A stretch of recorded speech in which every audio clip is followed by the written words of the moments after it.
Hello बच्चों, क्या हालचाल। तो आज के इस वीडियो लेक्चर में हम पढ़ेंगे डिस्प्लेसमेंट रिएक्शन के बारे में। तो डिस्प्लेसमेंट रिएक्शन के बारे में पढ़ेंगे तो आखिर डिस्प्लेसमेंट रिएक्शन क्या होता है। डिस्प्लेसमेंट मीन्स प्लेस से डिस्प्लेस कर देना, हटा देना। तो आखिर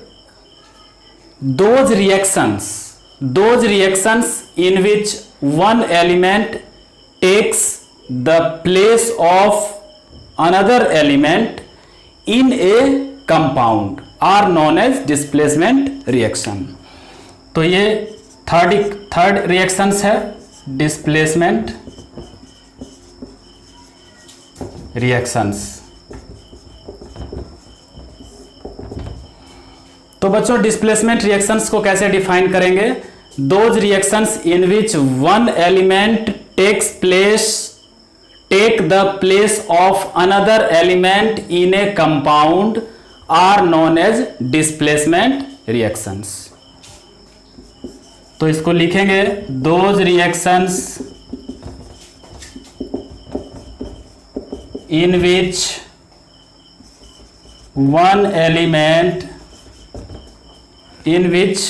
one element takes the place of another element in a compound are known as displacement reactions।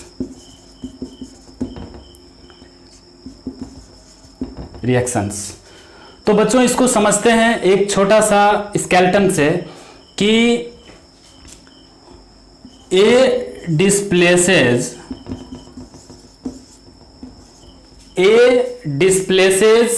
B from B C. A displaces B from B C means A B C के साथ reaction करके क्या करेगा कि ए सी और plus B का formation करेगा। तो यहां पे क्या देख रहे हैं बच्चों कि ए ने बी सी से बी को डिस्प्लेस कर दिया, अलग कर दिया। क्यों अलग किया, इसको हम अभी आगे देखेंगे। तो बच्चों इस रिएक्शन को सब्स्टिट्यूशन रिएक्शन भी कहते हैं। इस रिएक्शन को सब्स्टिट्यूशन रिएक्शन भी कहते हैं। और ये रिएक्शन जनरली सॉल्यूशन में होते हैं। ये रिएक्शन जनरली सॉल्यूशन में होते हैं। तो ये सॉल्यूशन होता है, ये मेटल है। सॉल्यूशन में जो ये एलिमेंट है, ये एलिमेंट इससे लेस रिएक्टिव है। तो इसने क्या किया कि बी को डिस्प्लेस कर दिया, है ना। तो इसको सब्स्टिट्यूशन रिएक्शन भी कहते हैं। तो जनरली ये रिएक्शन सॉल्यूशंस में होते हैं। और इसमें जो एलिमेंट्स इन्वॉल्व होते हैं वो या तो मेटल्स होते हैं या फिर नॉन मेटल्स होते हैं।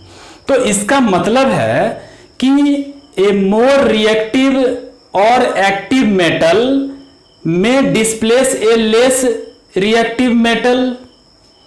मीन्स कि जो ज्यादा रिएक्टिव मेटल्स हैं वो अपने से कम रिएक्टिव मेटल्स को डिस्प्लेस कर देंगे। In the same way A more reactive और एक्टिव नॉन मेटल में डिस्प्लेसेस ए लेस एक्टिव और reactive non metal from its compound. उसके कंपाउंड से उसको क्या करेगा, डिस्प्लेस कर देगा, जो लेस रिएक्टिव होगा। तो इससे पहले कि हम डिस्प्लेसमेंट रिएक्शंस के कुछ एग्जाम्पल को देखेंगे, आइए पहले हम रिएक्टिविटी सीरीज ऑफ मेटल और reactivity series of non metal को समझें क्या होता है। तो बच्चों सबसे पहले हम मेटल के रिएक्टिविटी सीरीज को देखेंगे।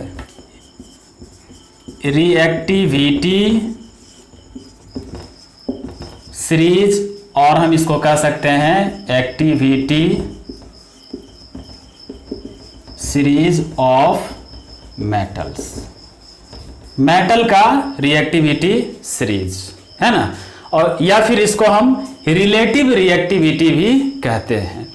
तो बच्चों हम जानते हैं कि अलग अलग मेटल्स का अलग अलग रिएक्टिविटीज हैं, अलग अलग different metal have their different reactivities and some metals are highly reactive, some metals are highly reactive whereas some metals are very less reactive. तो उनके रिएक्शन के आधार पे, उनके रिएक्शन के आधार पे मेटल को उनके रिएक्टिविटी के ऑर्डर में अरेंज किया जाता है कि वो किस तरह के रिएक्टिव हैं, उसको उस ऑर्डर में बनाया जाता है। तो बच्चों इसके रिएक्टिविटी सीरीज को देखते हैं कि रिएक्टिविटी सीरीज में सबसे ऊपर पोटेशियम है ना, उसके बाद सोडियम, उसके बाद कैल्शियम, उसके बाद magnesium, aluminium, zinc, thereafter after zinc we have iron Fe, then Pb, after that hydrogen, copper and then mercury, mercury के बाद silver, Ag, Au and the last one is platinum. तो potassium सबसे ज़्यादा reactive metal है, जबकि platinum सबसे least reactive metals है ना। तो यहाँ से पोटेशियम से लेकर के ये सिल्वर तक ये क्या है, ऑक्सीजन के साथ रिएक्शन कर सकते हैं, रिएक्ट्स विथ ऑक्सीजन। पोटेशियम और सोडियम ये इतने ज़्यादा रिएक्टिव होते हैं कि इवन ये रिएक्शन कर सकते हैं कोल्ड वाटर के साथ, है ना, reacts with cold water means ठंडे पानी के साथ भी ये रिएक्ट कर सकते हैं, है ना। और लीड तक जो है वो आपका रिएक्ट्स विथ डाइल्यूट एसिड, ये एसिड के साथ रिएक्शन कर सकते हैं, है ना। तो बच्चों ऊपर से नीचे अगर हम आते हैं फ्रॉम टॉप टू बॉटम तो क्या होता है, रिएक्टिविटी डिक्रीजेज, है ना, reactivity decreases downward, reactivity decreases downward. So K, potassium is the most reactive metal. ये क्या है, most reactive metal. And platinum is the least reactive metal. Platinum क्या है, लीस्ट रिएक्टिव मेटल है। अब यहां पे गौर करने वाली बात है कि भाई हाइड्रोजन तो नॉन मेटल है, हाइड्रोजन क्या है, नॉन मेटल है, लेकिन फिर भी इसको मेटल के रिएक्टिविटी सीरीज में क्यों रखा गया है। So question arise sometime, even this question asks in exams also कि why is hydrogen included in the activity series of metal, why hydrogen is included in the activity series of metal. So it's very simple कि hydrogen metal की तरह hydrogen can also loose electron, और metal की तरह hydrogen भी electron lose करके क्या बनाता है, पॉजिटिव आयंस बनाता है। दैट मीन्स कि H+ आयंस, है ना। और इसी को हम कह सकते हैं, या इसको सिंपल भाषा में कह सकते हैं कि because of its property of electropositivity. Electropositivity क्या प्रॉपर्टी है, इलेक्ट्रॉन लूज करने की प्रॉपर्टी, और इलेक्ट्रॉन लूज करने की प्रॉपर्टी किसकी है, तो बच्चों मेटल की है ना। तो पहला जो गौर करने वाली बात थी कि आखिर हाइड्रोजन को क्यों रिएक्टिविटी सीरीज ऑफ मेटल में शामिल किया गया है। दूसरा जो बात है कि जो मेटल एक्टिविटी सीरीज में, जो मेटल रिएक्टिविटी सीरीज में हाइड्रोजन से नीचे लाई करते हैं, जो हाइड्रोजन से नीचे लाई करते हैं और वो हाइड्रोजन से लेस रिएक्टिव है, ऑब्वियसली हाइड्रोजन से जो नीचे लाई कर रहे हैं उसकी जो एक्टिविटी है ना, वो हाइड्रोजन से कम है, फिर भी एसिड से हाइड्रोजन को डिस्प्लेस नहीं कर सकता, है ना। एसिड से हाइड्रोजन को डिस्प्लेस नहीं कर सकता। क्यों? क्योंकि they do not reacts with the acid to give out hydrogen gas. इसके बाद है कि reactivity series of non metal के बारे में, कि आखिर नॉन मेटल की रिएक्टिविटी सीरीज क्या होती है। तो बच्चों आप लोग पढ़े होंगे हैलोजेंस के बारे में, है ना।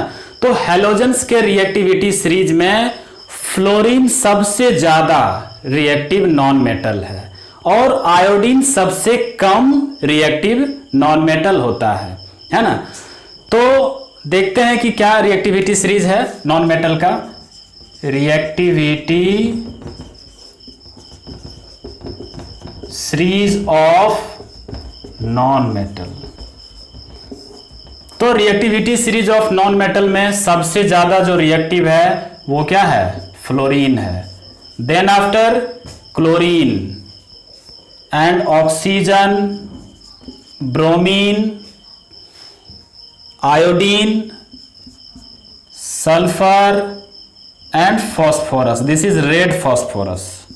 तो सबसे ज्यादा जो रिएक्टिव है, this is the most reactive और मोस्ट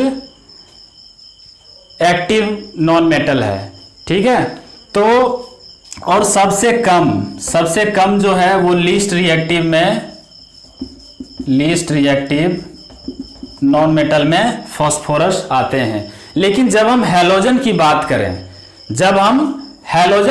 करते हैं तो हैलोजन में फ्लोरीन, क्लोरीन, ब्रोमीन, आयोडीन, ये 4 हैलोजेंस ग्रुप में आते हैं। तो जब हैलोजन की बात करते हैं बच्चों तो फ्लोरीन क्या है? सबसे मोस्ट रिएक्टिव, और आयोडीन क्या है? सबसे लीस्ट रिएक्टिव नॉन मेटल है। तो हैलोजन के रिएक्टिविटी सीरीज में हम फ्लोरीन सबसे ज्यादा रिएक्टिव है और आयोडीन सबसे कम रिएक्टिव है। तो आखिर होता क्या है कि fluorine can displace chlorine from NaCl। क्या करेगा? फ्लोरीन जो है वह सोडियम क्लोराइड से क्लोरीन को डिस्प्लेस करेगा, सोडियम ब्रोमाइड से ब्रोमीन को डिस्प्लेस करेगा। तो बच्चों इसी तरह chlorine can displace bromine from potassium bromide, KBr। Potassium bromide से क्या करेगा? फ्लोरीन ब्रोमीन को डिस्प्लेस करेगा। उसी तरह आयोडीन फ्रॉम Ki, है ना। तो आयोडीन को क्या करेगा? Ki से आयोडीन को कौन करेगा डिस्प्लेस? क्लोरीन करेगा, है ना। और ब्रोमीन कैन डिस्प्लेस, ब्रोमीन है वो डिस्प्लेस करेगा पोटेशियम आयोडाइड से, किसको? आयोडीन को करेगा। हम लोग डिस्प्लेसमेंट रिएक्शंस के एग्जाम्पल्स के बारे में देखते हैं। तो ये सब this is all about the reactivity series of metals and non metals. So इसके बारे में और भी डिटेल्स हम एसिड बेस साल्ट में पढ़ेंगे। तो अब हम डिस्प्लेसमेंट रिएक्शंस के एग्जाम्पल के बारे में पढ़ते हैं। बच्चों डिस्प्लेसमेंट रिएक्शंस के एग्जाम्पल के बारे में पढ़ते हैं तो सबसे पहले इसमें पहला जो केस है वो हम देखते हैं कि more reactive metal least reactive metal को डिस्प्लेस करता है उसके कंपाउंड में, है ना। तो इसके पहला एग्जाम्पल को देखते हैं बच्चों कि जिंक सॉलिड है, जिंक किसके साथ रिएक्शन करता है? कॉपर सल्फेट सॉल्यूशन के साथ रिएक्शन करता है और यहाँ पे जिंक क्या है, कॉपर से ज्यादा रिएक्टिव है, तो जिंक क्या करेगा, कॉपर सल्फेट सॉल्यूशन से कॉपर को डिस्प्लेस करेगा, तो क्या बनेगा बच्चों, जिंक सल्फेट, और ये भी एक्वस और प्लस कॉपर मेटल प्राप्त होगा, है ना। तो कॉपर सल्फेट सॉल्यूशन जानते हैं कि ये ब्लू कलर का होता है बच्चों, जो जिंक सल्फेट है ये कलरलेस होगा, और जो कॉपर मिलेगा ये किस तरह का मिलेगा, ये रेडिश ब्राउन कलर का मिलेगा। लेकिन अगर कॉपर को जिंक सल्फेट के साथ रिएक्शन करवाया जाए तो रिएक्शन होगा कि नहीं होगा, रिएक्शन नहीं होगा। क्यों, क्योंकि copper zinc is more reactive than copper, so how can copper can displace zinc from the zinc sulphate solution, है ना। उसी तरह दूसरा एग्जाम्पल देखते हैं बच्चों कि कॉपर सिल्वर नाइट्रेट के साथ रिएक्शन करता है, copper solid silver nitrate, what is the chemical formula of silver nitrate, तो क्या है बच्चों, AgNO3 एक्वस। रिएक्शन करता है बच्चों तो क्या बनाता है, कॉपर नाइट्रेट एक्वस, और क्या होता है, सिल्वर मेटल प्राप्त होता है, सिल्वर मेटल प्राप्त होता है। इसको बैलेंस भी किया जा सकता है, आप इसे बैलेंस भी कर सकते हैं। तो यहां पे हम देख रहे हैं बच्चों कि सिल्वर नाइट्रेट कैसा होता है, ये कलरलेस होता है, सिल्वर नाइट्रेट कलरलेस होता है, जबकि कॉपर नाइट्रेट सॉल्यूशन ये ब्लू कलर का होता है, ये ब्लू कलर का होता है। तो इसमें silver is deposited on the copper wire, silver क्या हुआ, कॉपर वायर पे डिपॉजिट हो गया, and it giving a white shining surface on the copper wire. लेकिन अगर इस सिल्वर प्लेट को कॉपर नाइट्रेट सॉल्यूशन के साथ रिएक्शन करेंगे तो क्या होगा, अगर इस सिल्वर प्लेट को कॉपर सल्फेट सॉल्यूशन में डालेंगे, डीप करेंगे, क्या रिएक्शन होगा, बिल्कुल नहीं होगा। क्यों, क्योंकि भाई सिल्वर कॉपर से लेस रिएक्टिव है, तो जब दमदार होगा ही नहीं तो कैसे डिस्प्लेस करेगा, है ना। उसी तरह so many examples are there. Third example हम इसमें देखते हैं डिस्प्लेसमेंट रिएक्शन में कि मैग्नीशियम कॉपर सल्फेट सॉल्यूशन के साथ रिएक्शन करता है, कॉपर सल्फेट सॉल्यूशन के साथ रिएक्शन करता है मैग्नीशियम, तो क्या देता है बच्चों, मैग्नीशियम सल्फेट बनता है, मैग्नीशियम सल्फेट एक्वस, और कॉपर मेटल प्राप्त होता है ना। यहाँ पे मैग्नीशियम कॉपर से ज्यादा रिएक्टिव है, इसीलिए क्या किया, मैग्नीशियम ने कॉपर सल्फेट से कॉपर को डिस्प्लेस कर दिया, है ना। तो ये ब्लू कलर का होता है copper, already I have discussed, and magnesium sulphate ये क्या होता है बच्चों, कलरलेस होता है। इस तरह से और भी एग्जाम्पल इसमें हम देख सकते हैं कि लीड कॉपर क्लोराइड के साथ रिएक्शन करता है तो क्या बनाता है बच्चों, PbCl2, जिसको कहते हैं लीड क्लोराइड, और कॉपर बनता है, ये एक्वस और कॉपर सॉलिड, है ना।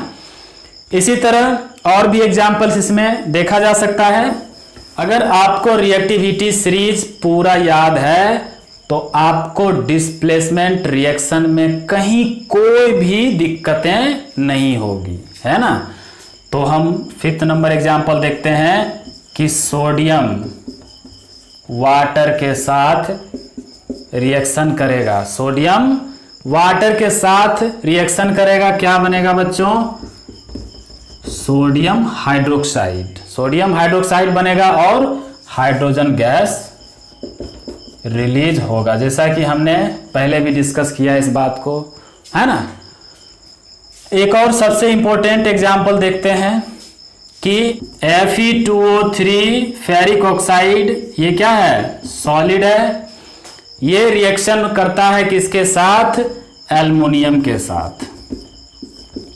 रिएक्शन करके क्या बनाता है बच्चों, जब इस पे हम हीट प्रोवाइड करेंगे, एल्युमिनियम और फेरिक ऑक्साइड पे जब हम हीट करेंगे दोनों को, तो एल्युमिनियम ऑक्साइड बनेगा Al2O3 और Fe मिलेगा।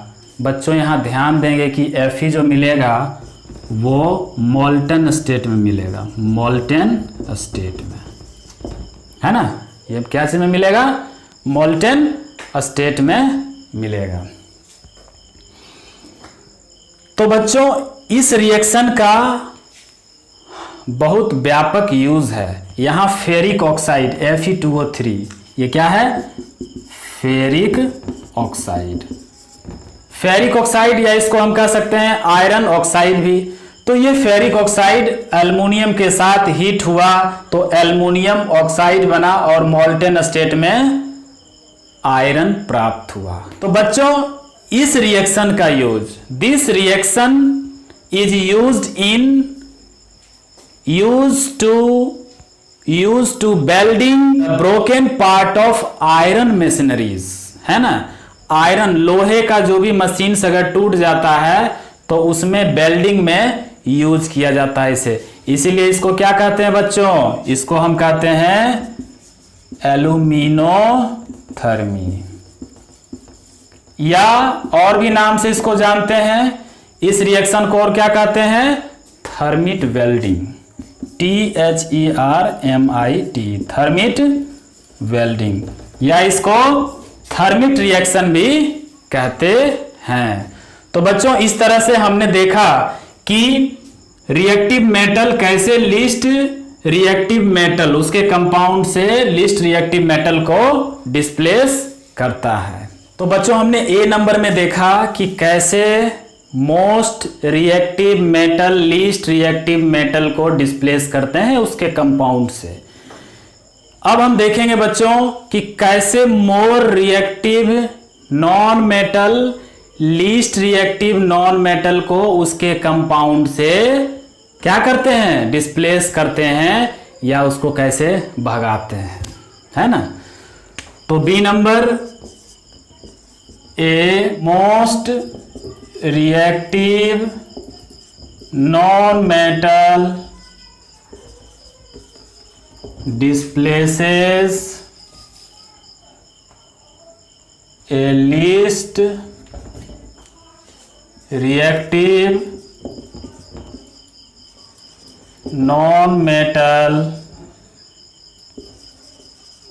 from its compound। तो बच्चों सबसे पहले इसमें जब क्लोरीन गैस को पोटेशियम ब्रोमाइड के एक्वस सॉल्यूशन से पास कराया जाता है, सबसे पहला जो एग्जांपल इसमें हम देखेंगे कि when chlorine gas is passed in the aqueous solution of potassium bromide, then since chlorine is more reactive than the bromine, so chlorine will displace bromine from potassium bromide, है ना। तो इसके एग्जाम्पल को देखते हैं बच्चों। सो पोटेशियम ब्रोमाइड, ये क्या है, पोटेशियम ब्रोमाइड। क्लोरीन गैस को जो पोटेशियम ब्रोमाइड से पास कराया जाता है, पोटेशियम ब्रोमाइड के एक्वस सॉल्यूशन से पास कराया जाता है, तो क्या मिलता है, पोटेशियम क्लोराइड और ब्रोमीन गैस मिलता है। और ये जो ब्रोमीन गैस का कलर होता है वो रेडिश ब्राउन कलर का होता है। इसी तरह सिमिलरली, है ना, सिमिलरली क्लोरीन गैस को किसके साथ रिएक्शन कराया जाता है बच्चों, तो potassium iodide, potassium iodide aqueous solution of potassium iodide के साथ रिएक्शन कराया जाता है, तो क्या बनता है, पोटेशियम क्लोराइड और iodine gas, sorry iodine solid के फॉर्म में प्राप्त होता है। इसे बैलेंस भी किया जा सकता है। Now this is a balance chemical equation. तो बच्चों ये हमने देखा कि कैसे more reactive non metal least reactive non metal को उसके कंपाउंड से डिस्प्लेस करते हैं। तो अब हम इसमें देखते हैं बच्चों कि क्या एप्लीकेशंस है डिस्प्लेसमेंट रिएक्शन का मेटलर्जी में। मेटलर्जी क्या होता है, सबसे पहले वो थोड़ा सा इंट्रोडक्शन उसका जानेंगे कि मेटलर्जी एक ऐसा ब्रांच है केमिस्ट्री का जिसमें मेटल के एक्सट्रैक्शन के बारे में पढ़ते हैं, मेटल के एक्सट्रैक्शन के बारे में पढ़ते हैं। तो this displacement reaction is used in the extraction of silver and gold. Silver और गोल्ड के एक्सट्रैक्शन में इसका यूज किया जाता है ना। सो सिल्वर और गोल्ड, सिल्वर या गोल्ड का ओर को क्या किया जाता है, सोडियम साइनाइड सॉल्यूशन में डिसॉल्व किया जाता है। क्या किया जाता है, सिल्वर या गोल्ड के ओर को सोडियम साइनाइड सॉल्यूशन में डिसॉल्व किया जाता है। देन आफ्टर जिंक का कुछ बुरादा टुकड़ा उसमें डाला जाता है। क्योंकि जिंक सिल्वर और गोल्ड से ज्यादा रिएक्टिव होते हैं। जिंक क्या है, सिल्वर और गोल्ड से ज्यादा रिएक्टिव होते हैं, इसीलिए उस कंपाउंड के सॉल्यूशन से सिल्वर और गोल्ड को डिस्प्लेस कर देता है और इस तरह से हमें सिल्वर और गोल्ड प्राप्त होते हैं। तो बच्चों जितने भी डिस्प्लेसमेंट रिएक्शंस हैं, all displacement reactions are endothermic reaction की एक्सोथर्मिक रिएक्शन, एक्सोथर्मिक रिएक्शन।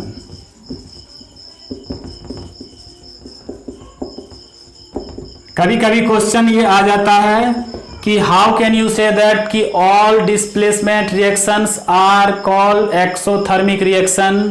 तो ऑलरेडी कितनी बार पढ़ चुके हैं कि कॉपर सल्फेट सॉल्यूशन को एक बीकर में रख लेते हैं, ठीक है, और उस बीकर का हम टेम्परेचर मेजर कर लेते हैं। फिर क्या करते हैं कि उस कॉपर सल्फेट सॉल्यूशन में कुछ आयरन फिलिंग्स डालते हैं, है ना। आयरन फिलिंग्स मीन्स लोहे का छोटा छोटा टुकड़ा डालते हैं और 10 मिनट के बाद after 10 minutes we measure the temperature of that solution. What we observe? We observe that कि solution का temperature कुछ increase हुआ है। तो बच्चों this is all about the third types of chemical reactions. So in next video I will teach you the double displacement reaction and rest the types of chemical reactions. Okay, तो हमारे video को share करें, like करें और हमारे channel को subscribe करें। Thank you.